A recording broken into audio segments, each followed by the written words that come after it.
আসসালামু আলাইকুম। তো কি অবস্থা তোমাদের? কেমন আছো তোমরা সবাই? তো শোনো, তাহাজ্জুদ নামাজ তো গভীর রাতে একা একা পড়তে হয়, কিন্তু ভাবো, কখনো তাহাজ্জুদ নামাজ পড়ার টাইমে তোমার মনে হলো যে তোমার পিছনে কেউ দাঁড়িয়ে আছে এবং তোমার সাথে সাথেই সে নামাজ পড়ছে, তখন তুমি কি করবে?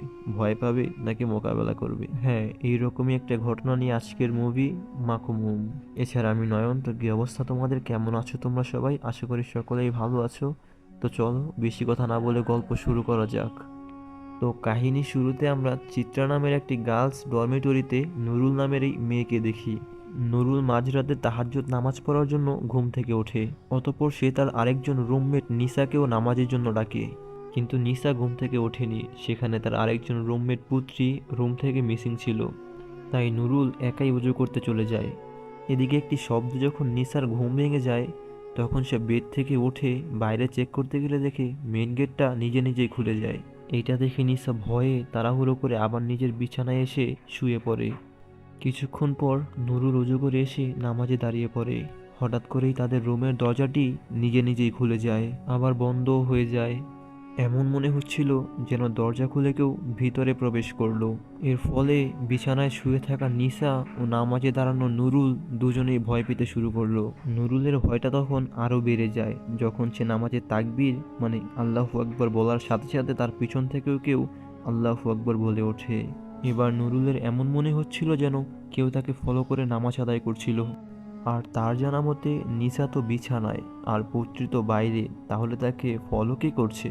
এই সব কিছুর পরেও নুরুল তার নামাজ শেষ করে। তারপর সে পিছনে তাকিয়ে দেখে কেউ নেই। এই সব কিছু নিসা বিছানার উপর থেকে দেখে আরো ভয় পাচ্ছিল। হঠাৎ কেউ খুব জোরে জোরে তাদের দরজাতে নক করতে থাকে। নুরুল সাহস করে দরজা খুলে দেখে দরজার বাইরে তাদের ফ্রেন্ড পুত্রী দাঁড়িয়ে আছে, আর সে পুরোপুরি পজেসড অবস্থায় ছিল। নুরুলকে দেখে সে সেন্সলেস হয়ে পড়ে। আর তারপর সিন শিফট হয় একটি লাশ কাটার ঘরে, যেখানে দেখা যায় রিনি নামে একজন ডোম একটি লাশের কাটা গলা সেলাই করছিল। হঠাৎ করে তখন রুমের লাইটগুলো ব্লিঙ্কিং করে ওঠে এবং দরজা দিয়েও কেউ নক করা শুরু করে। তার মানে সেখানে কোনো অশুভ শক্তি উপস্থিত হয়েছিল। এখানে দেখা যায় রিনির কিছু স্পেশাল পাওয়ার আছে, যা দ্বারা সে সুপারন্যাচারাল থিংসগুলো দেখতে পেত ও কথাও বলতে পারত। আর সে মর্গে তেমনই কিছু অনুভব করে। সেটিকে সে সাহায্য করবে বলে তাকে সেখান থেকে চলে যেতে বলে। তেমনি সে মাঝে মাঝে অনেক আত্মাদের সাহায্য করে তাদের মুক্তির ব্যবস্থা করে দেয়। পরবর্তী সিনে দেখা যায় নুরুল রাত্রেবেলা সেই ডরমেটরি থেকে পালানোর চেষ্টা করছে, কিন্তু দুর্ভাগ্যবশত সেখানকার প্রধান শিক্ষিকা রোজা তাকে দেখে ফেলে এবং তাকে নিয়ে তাদের রুমে নিসা এবং পুত্রীর সাথে লক করে দেয়। এরপর দেখা যায় রিনি কাজ শেষে বাড়ি ফিরে এলে তার দরজায় বাড়িওয়ালির লেখা নোটিশ দেখে, যেখানে লেখা ছিল কালকের মধ্যে বাসা ভাড়া পরিশোধ করতে হবে। কিন্তু রিনি সেটা ইগনোর করে ঘরের ভিতর চলে যায় এবং নিজের ওল্ড ফটোগুলো দেখতে থাকে। তখনই আমরা জানতে পারি রিনিও একসময় সেই ডরমেটরিসের স্টুডেন্ট ছিল। তারপর আবার দেখানো হয় ডরমেটরিতে সব মেয়েরা ঘুমাচ্ছিল, কিন্তু হঠাৎ করেই নিসা দেখে পুত্রী আবার পজেস্ট হয়ে যায়। এতে নিসা আর নুরুল ভয় পেয়ে চিৎকার করতে শুরু করে। তারা মিস রোজাকে ডাকতে শুরু করে, কেননা তাদের রুমটি রোজা লক করে গিয়েছিল। কিন্তু তাদের আওয়াজ মিস কিনান্তি শুনতে পায়, যে কিনা রোজার আগে সেখানকার প্রধান ছিল। সে খুব অসুস্থ ছিল এবং কথাও বলতে পারতো না, তাই সে একটি মেশিন ব্যবহার করে কথা বলতো। নুরুলের আওয়াজ শুনে সে তখনই এখানকার কেয়ারটেকার সালামতকে ডাকতে শুরু করে। এদিকে নুরুল আর নিসা দরজা ধাক্কাতে ধাক্কাতে এক সময় দেখে দরজা নিজেই খুলে গেছে। আর তারা পুত্রীর এরকম অবস্থা দেখে তাকে রুমে আটকে রেখে বাইরে দাঁড়িয়ে তারা চিৎকার করছিল। ভিতরে থাকা পুত্রীর ভিতরের আত্মাটা বারবার দরজায় ধাক্কা দিয়েই যাচ্ছিল, কিন্তু হঠাৎ এক সময় সে থেমে যায়। তাই নিসা ও নুরুল দরজা খুলে দেখে সে সেন্সলেস হয়ে পড়ে আছে। সেখানে তখন রোজা এসে পুত্রীকে থাপ্পড় মারে আর তাদের তিনজনকে বকা দেয় তাকে আবার বিরক্ত করার জন্য। যেহেতু তাদের তিনজনের গ্রেডস কম আসে এক্সামে, তাই তারা ভ্যাকেশনে বাড়ি যেতে পারেনি। আর তাদের জন্য রোজার ভ্যাকেশনও ক্যান্সেল হয়ে যায়। তাই রোজা তাদের তিনজনের উপর ভীষণ রেগেছিল।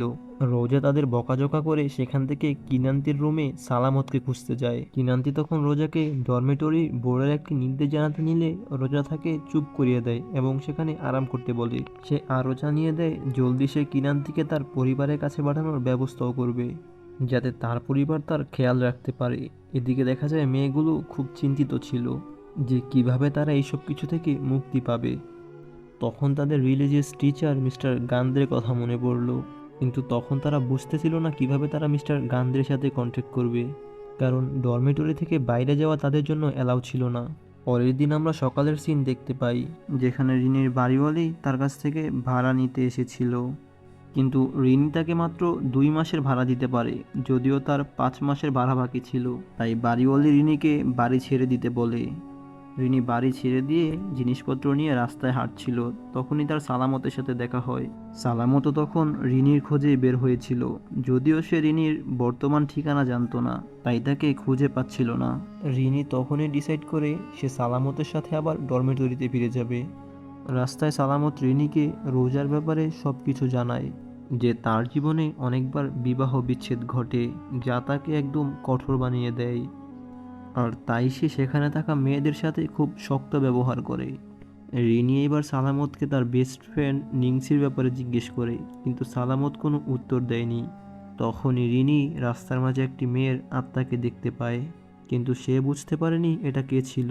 এদিকে মিসেস কিনান্তি রুমে একা থাকা অবস্থায় দেখে তার বেডরুমে একটি হিজাব পরা মেয়ে নামাজ পড়ছিল। সে তখন কাউকে ডাকতে তাড়াহুড়ো করে যেতে গেলে তার কথা বলার মেশিনটি ভেঙে যায়। এবার নুরুল যখন কিনান্তির খাবার নিয়ে রুমে আসে, তখন সে নুরুলকে ইশারায় বোঝাতে থাকে যে তার রুমে কেউ আছে, কিন্তু নুরুল সেখানে কাউকেই খুঁজে পায়নি। রিনি ও সালামের ফাইনালি ডরমেটরিতে পৌঁছে যায়। সেখানে গিয়েই রিনি নুরুলদের রুমটিতে প্রবেশ করে, কারণ একটা সময় সেও তার বেস্ট ফ্রেন্ড নিংসি এই রুমটাতেই থাকতো। তারপর সেখানে তার নুরুল সহ বাকিদের সাথে পরিচয় হয়। মিস রৌজা রিনিকে সেখানকার একজন শিক্ষিকা হিসেবে নিয়োগ দিয়ে তার দায়িত্ব বুঝিয়ে দেন। তারপর রিনিকে সালামত একটি রুমে থাকার ব্যবস্থা করে দেয়। সেখানে থাকা একটি আলমারির দরজা বারবার খুলে নিজে নিজেই বন্ধ হয়ে যাচ্ছিল, আর আলমারিটির ভিতরে রিনি একটি হিজাবও দেখতে পাচ্ছিল। সে তখন আলমারির দিকে এগিয়ে যায় দেখার জন্য, কিন্তু সামনে যেতেই আলমারির পিছনে আয়না থেকে একটা প্রতিচ্ছবি দেখে সে ভয়ে পিছন ফিরে তাকায়, কিন্তু সেখানে কেউ নেই। তারপর সে আবার আলমারিটির দিকে যেতে শুরু করে, তখন তার বাম দিক থেকে একটি আত্মা তাকে এসে ভয় দেখায়। তারপর সে যখন আবার আলমারিটির দিকে তাকায়, তখন সেখান থেকে হিজাবটি অদৃশ্য হয়ে যায়। সে এইসবের কিছুই বুঝতে পারছিল না। তারপর রিনি তাদের পুরনো প্রধান শিক্ষিকা মিস কিনান্তির রুমে গিয়ে পুরনো স্মৃতি মনে করে ইমোশনাল হয়ে পড়ে। মিসেস কিনান্তিও রিনিকে দেখে কান্নায় ভেঙে পড়ে, আর তাকে এখানে আবার ফিরে আসার জন্য ধন্যবাদও জানায়। তারপর দেখা যায় সব মেয়েরা বাগানে কাজ করছিল। রিনি সেটা দেখে তাদের সাহায্য করতে আসে। তখনই পুত্রী তাকে তার হাতের ক্ষতের ব্যাপারে জিজ্ঞেস করে। রিনি বলে এটা পুড়ে যাওয়ার ক্ষত। এই ক্ষতটি কখন হয়েছে সে নিজেও জানে না। তার শুধু এইটুকু মনে আছে, সে হাসপাতালে ওঠে তার হাতে একটি ব্যান্ডেজ দেখতে পায়। তখনই বাগানে রোজা এসে মেয়েদেরকে রান্না করতে যেতে বলে, আর মেয়েরা রান্না করতে চলে যায়। রিনি সেখানে থাকা একটি বেঞ্চের উপর বসে থাকে। হঠাৎ সে দেখে একটু দূরেই একটি আননোন মেয়ে হেঁটে হেঁটে কোথায় যেন যাচ্ছিল। রিনি তখন সে মেয়েটিকে ফলো করতে থাকে। মেয়েটি হাঁটতে হাঁটতে কিছুক্ষণ পর একটি গাছের পিছনে লুকিয়ে পড়ে। রিনিও তাকে ফলো করতে করতে গাছের পিছনে যায়, কিন্তু অবাক করা বিষয় হচ্ছে রিনি সেখানে গিয়ে কাউকেই দেখতে পায় না। কিন্তু সেইখান থেকে এত দ্রুত চলে যাওয়া কোনো মানুষের পক্ষে সম্ভব ছিল না। এখন রিনি কিছুটা চিন্তায় পড়ে। এমন সময় নুরুল এসে রিনিকে জানায় পুত্রী আবার পজেসড হয়ে গেছে। তারা দুজন তাড়াতাড়ি পুত্রীর কাছে গিয়ে দেখে পুত্রীর অবস্থা অনেক খারাপ, আর তার ভিতরে থাকা আত্মাটি সেখান থেকে সবাইকে চলে যেতে বলছিল, কিন্তু রিনি তা না শুনে উল্টো এগিয়ে যায়। একটা সময় পুত্রী সেন্সলেস হয়ে পড়ে। তখন সবাই অনেক ভয় পেয়ে গেল। তখন মেয়েরা রিনিকে মিস্টার গান্ধার কাছে সবকিছু শেয়ার করে সাহায্য চাইতে বলে। রিনি পরের দিন মিস্টার গান্ধার সাথে দেখা করতে যায়। সে মিস্টার গান্ধাকে জানায় ডরমেটরিতে থাকা আত্মাটা বেশিরভাগ সময় নুরুলদের নামাজের সময় বিরক্ত করে, এমনকি তাদের ফলো করে নামাজও পড়ে এমন মনে হয় তাদের। তাই তারা সেটিকে নাম দেয় মাকমুম বা ফলোয়ার। তখন গান্ধা বলে এমন কিছু জিনজাতি আছে যাদের কানজাম বলা হয়, আর তারা মানুষদের ইবাদতের সময় ডিস্টার্ব করে ভয় দেখায়, যাতে ধীরে ধীরে সবার খোদার উপর থেকে বিশ্বাস উঠে যায়।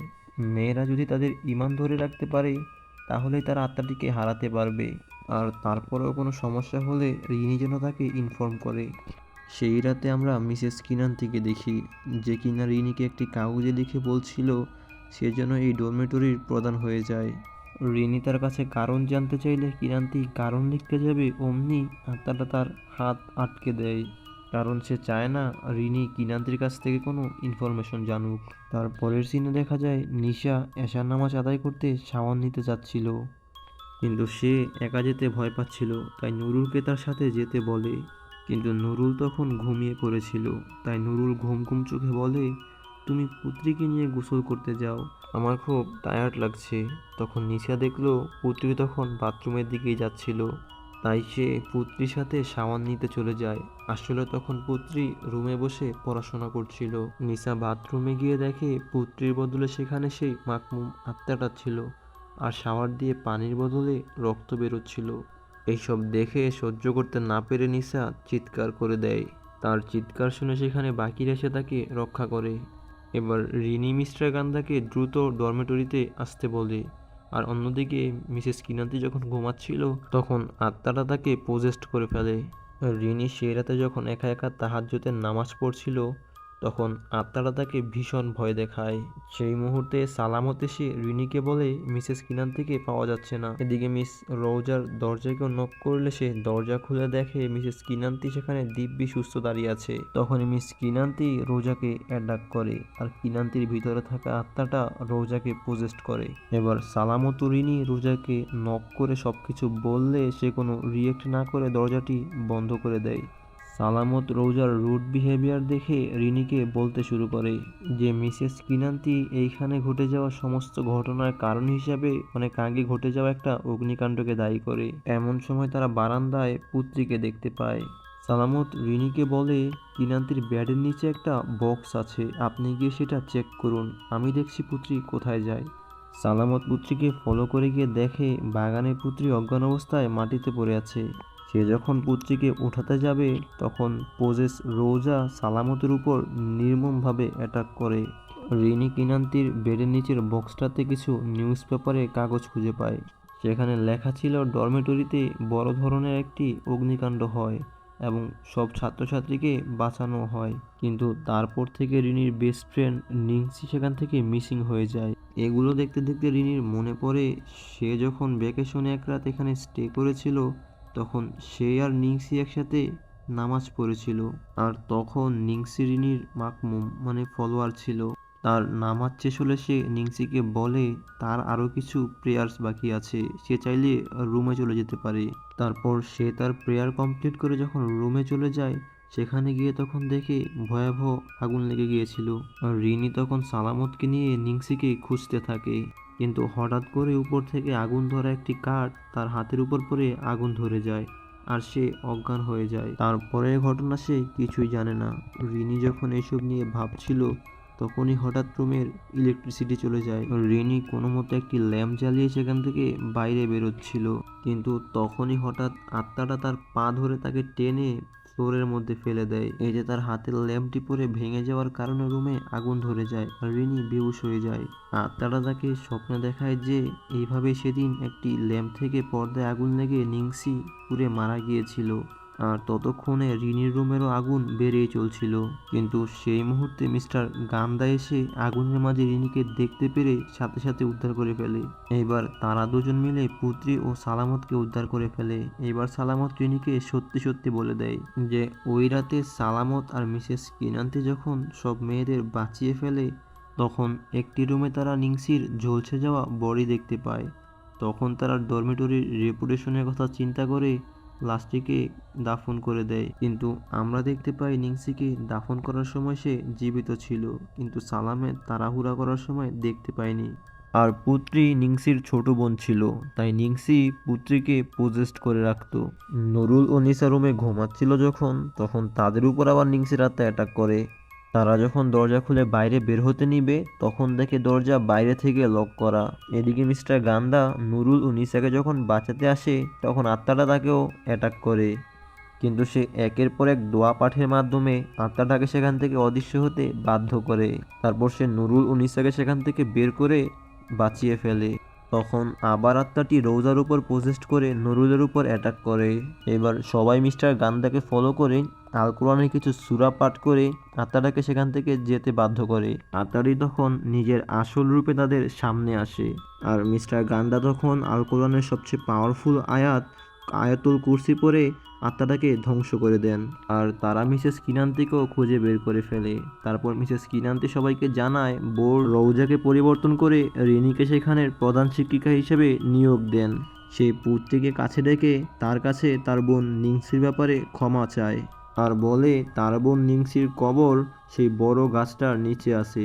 এটা শুনে রিনি বলে সে নিংসির কবর আবার প্রপার ওয়েতে দাফন করবে। তারপর দেখা যায় দেখতে দেখতে চলে যায় 2 বছর। সব মেয়েরা সেখানে উপস্থিত ছিল, আর রিনি মিস্টার গান্ধাকে বিয়েও করে ফেলেছে, আর তাদের বাচ্চাও হতে চলেছে। তো দেখতে দেখতে গল্পটা এখানেই শেষ হয়ে যায়। তো কেমন লাগলো তোমাদের সবার? আশা করি অবশ্যই সবার মতামত কমেন্টে জানাবে। তো আজকের মতো এই পর্যন্তই, দেখা হচ্ছে নতুন কোনো ভিডিওতে। ততক্ষণ ভালো থাকো, সুস্থ থাকো, আল্লাহ হাফেজ।